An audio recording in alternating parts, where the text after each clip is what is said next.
Welcome to Autism Tips and Tools, where we highlight the best practical guidance from previous episodes of Autism Knows No Borders. Whether you're a self-advocate, a family member, or a service provider, there's something here for you. I'm Rachel Harmon, a professional in the field of autism services, outreach, and advocacy, and the following clip is from my conversation with Haley Moss, an autistic attorney, author, and artist. Here's Haley talking about what ableism is and how someone who means well might actually end up harming people with disabilities.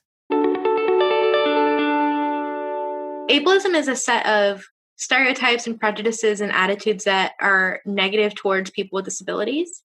So it's all sorts of things that end up harming us.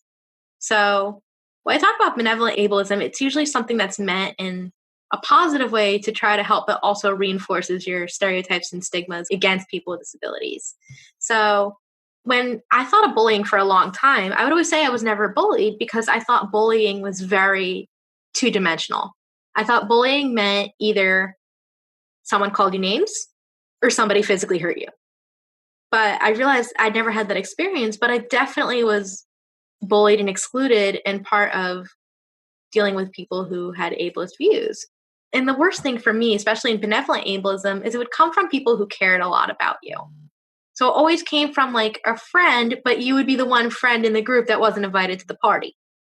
And when you confront them about that, instead of just saying like, oh, it was an oversight, they go, well, it was at this loud place. We didn't think you'd want to go. And it ultimately just reinforces what they think you are or aren't capable of. And it sounds really good. Like, oh, they were trying to be considerate by thinking that it might be too much for me. But you're like, that's a decision I should be making. I can tell you if something is too much for me.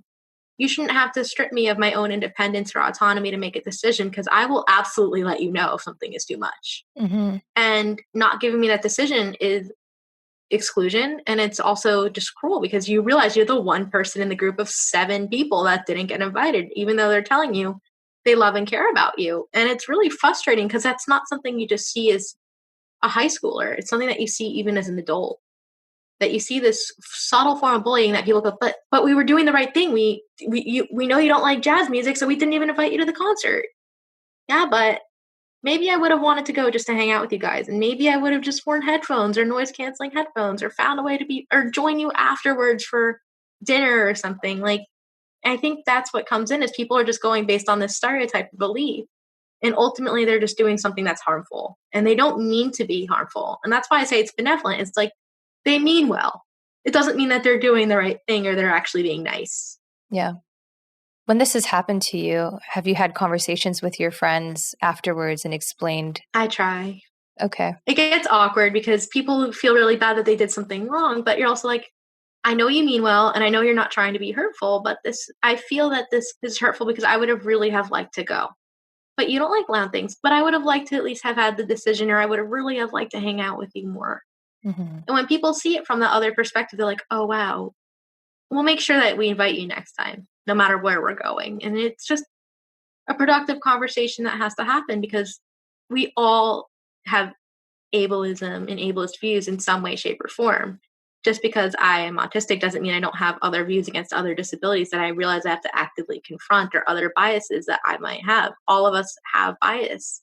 We all have stereotypes in some way. It doesn't mean we're bad people. We just are wired that way. It's human. We just have to confront it and be cognizant of where our biases are. Thanks for tuning in to Autism Knows No Borders. Would you like to hear Haley talking about what a sensory overload feels like for her and how her autistic strengths have advanced her career?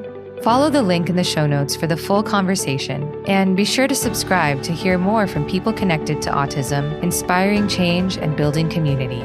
Let's work together to transform how the world relates to autism. Thanks for listening. Take care.